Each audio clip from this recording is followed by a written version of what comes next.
Hey, it's Tia Torres with Wild Instincts, and I'm here with yet another adventure in Sri Lanka on the set of the Jungle Book.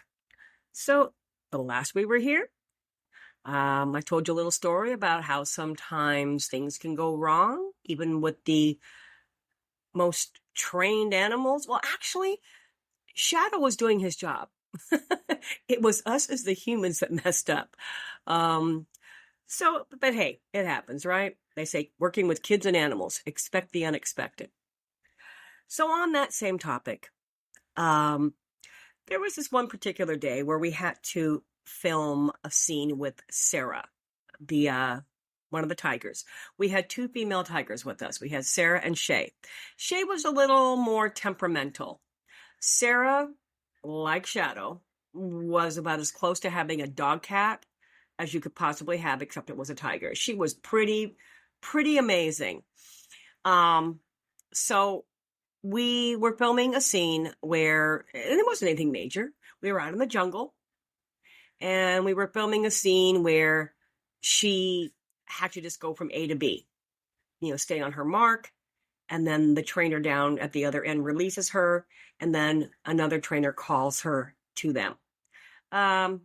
We call it just like simple shots, like B-roll, B-rolls where they have the shots that they insert in between the bigger scenes. And I remember myself and a couple of the other wolf dog trainers were in a different area, but we all had walkie-talkies because none of us had cell phones. They didn't really have cell phones bear that much. And then I heard it over the walkie-talkie that Sarah was on the loose. Yes, apparently, and she didn't do it in a really dramatic way. As she was trotting to the second trainer, she just kind of veered off to the left and just sauntered into the jungle and disappeared before anybody could catch up to her. So panic has set in. All hell breaks loose.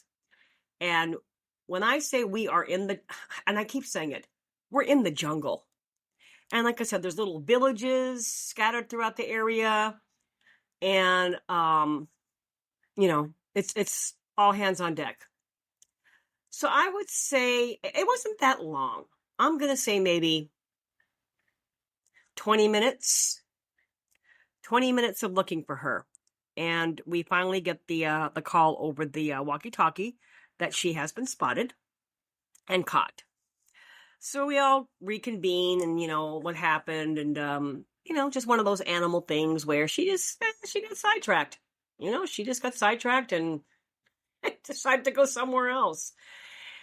The funny part was, it was where she was found. She had decided that she was tired, and she simply just laid down in some tall grass with a small herd of cows. She was just laying with the cows like she was one of them. It was pretty cute, actually. So that was the less dramatic popping off their mark story. So let's talk about my wolf dog, shall we? And I can go on for days about these animals. This particular day, we were filming in a place called the Botanical Gardens. Now, the Botanical Gardens are the equivalent, I'm trying to think, maybe like Central Park or Griffith Park. We're talking like acres and acres and acres. And basically, it's just this big, beautiful area where people can, walk along the paths and look at the beautiful trees and the flowers and nature. It's a public place. And for the filming purposes, we were not allowed to shut it down, but we were able to film in a kind of like a little corner off to the side. So once again, we had to do A to Bs. And I'll tell you, A to Bs were like, we just hear that. We're like, oh, please let it work. But this was a pretty good distance. So we were going to use Lobo and Nashaka this day. Okay, let me explain these two wolf dogs. Well, actually, Nashaka was a wolf dog. Lobo was a straight Siberian Husky. Not a very pretty one, actually. So jokingly, Brian named him Lobo because he was the least wolfy out of the pack. So he gave him the name Lobo just because it was kind of cute. But Lobo was kind of a troublemaker. He was always the one that was going to push it. Nashaka, sweet as can be. Always wanted to comply. Just a sweet dog. So we brought the dogs over in, and hold on for a second before you judge me how it sounds, in the back of a pickup truck, but not in the pickup truck itself. We had what they call transfer cages. And that's what we brought the animals over on the plane. And they're these gigantic, think of like those big metal cages they used for like the circus back in the old days, these big, the big cages. So, I mean, they were the size of an entire bed of a pickup truck and tall. So we kept those in the back of our trucks to use like when we were filming off in the distance and to haul the animals because it gave them a lot of room. We could have a water bucket in there. They had a solid roof, so they were in the shade. Anyways, so we just said, oh, screw it. Why load them up in crates and find a van? Let's just put them in the transfer cage.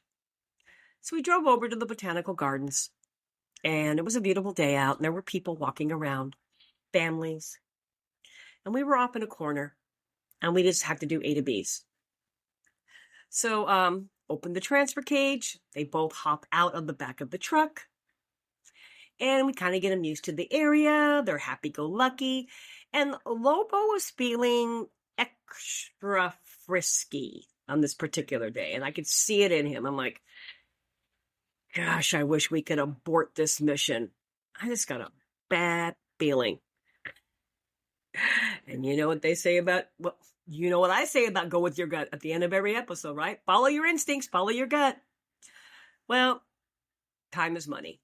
So despite my hesitation, we had to film the scene. So I believe it was Chris. He stayed at point A. And we put both of them on, stand stays, not sit stays, stand stays on their marks. Okay. Let me say this. I was the newest trainer, but I was also the trainer with actually, in my opinion, one of the biggest challenges out of anybody else, because I was the only trainer that had to work with multiple animals at one time. The bear worked by himself, the tiger, the leopards, the primates. They worked by themselves. I had to work like a pack of dogs at one time sometimes. On this particular day, it was a dynamic duo. And whenever you do A to Bs with more than one dog, let's face it, some of you that are listening that have dogs, more than one dog, turning them loose together, there's like this competition thing, or this, you're going faster, so now I want to go faster, and things can get a little hectic within seconds. And like I said, I'm watching Lobo down there at his mark, and he's standing on his mark, but he's kind of wiggling and just kind of not wanting, to focus. The Shaka's right on me, looking right at me. And I had another trainer with me on my end. So we walked back a distance, and cameras rolling, action. Nashaka, Lobo, come. Come on. And they take off, and they're running. And then Lobo, I see it. I'm like, no. One of those slow motion. No. I see Lobo look off to the side, and I don't even know what he saw. And that was all she wrote. Whew, he was gone. And then, of course, Nashaka went with him. And I'm like, oh my God. Now, unlike Shadow, who jumped in the water, Sarah, who kind of sauntered away, these two were like lightning. And they, thankfully, take the path of least resistance. They did not go off into the jungle. They got on the walking path, the little stone walking path that goes all the way through the botanical gardens. And they just stayed on the path and they just took off running. And of course, people are like screaming. And myself, Chris, the other trainer, Nicole, we were just running after them. But we literally looked like we were running in slow motion because they were running so fast. I don't even know why we chased them, because there was no way for us to catch up. It's just a reflex. So, mind you, it's hot as hell. It's humid and we're running. And they look like little specks off in the distance. I don't know why we were chasing them. So, mind you, there's trees everywhere. So you can't really see when you're taking the corners on this walking path, but I'm like, you know what? They took off on the walking path. Hopefully they'll stay on the walking path. Maybe they'll stop to pee. Let's just keep running on this walking path. Or to us, it was a running path. So we're running and we're running and we ran. I don't even know how long we ran. I don't even know how far we ran. All I know is this particular area, the botanical gardens, we ran the entire path. And we're getting back to our original spot. I'm like, oh my God, did you see them? I didn't see them anywhere. I'm like, oh my God, my dogs have just ran off in the jungle. Oh my God, oh my God. And as we're coming, by now we're like out of breath. We're not even running anymore. We're just walking, leash in hand. But as we're coming back to the set where all the crew was, they all looked rather calm. Nobody looked in a frenzy. And I'm like, oh, they're going to laugh at us because we just made fools of ourselves because we didn't catch them. We're morons. We're idiots. And we get there. And we're like, we can't find them. We're going to have to get another truck out. We're going to have to go driving around looking for them. And one of the crew members, I forgot which one, he just points. And we look over at the truck. They had made a big circle and got back to set and jumped right into the back of the truck, back into that transfer cage and laid down. And then one of the crew members went over there and closed the gate. Yep. We were the experts, all right. God, dogs made us look so dumb. So,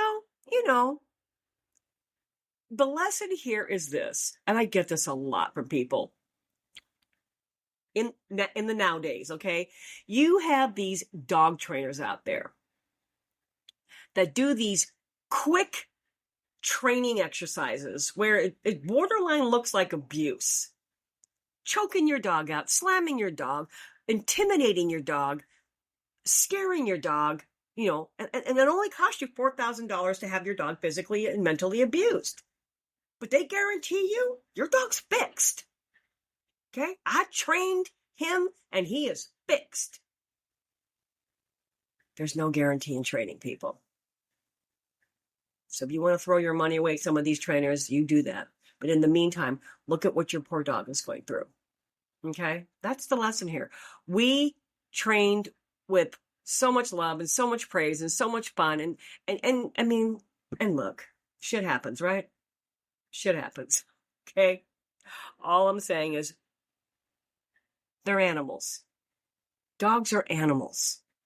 We can't get into their head and predict anything.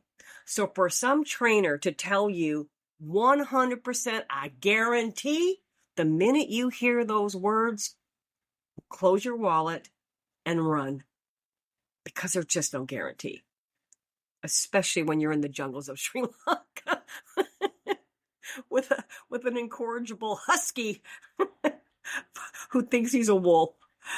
Oh my goodness. All right, y'all. Well, thanks for entertaining me for this episode. And we got more stories to come. What am I talking about? Me. I got more stories coming your way. All right. Stay wild. Stay really wild, because I'm a little bit embarrassed. So that's all I'm going to say. I got more embarrassing stories to come. All right, y'all. Stay wild. Follow your instincts. Go with your gut. The whole shebang.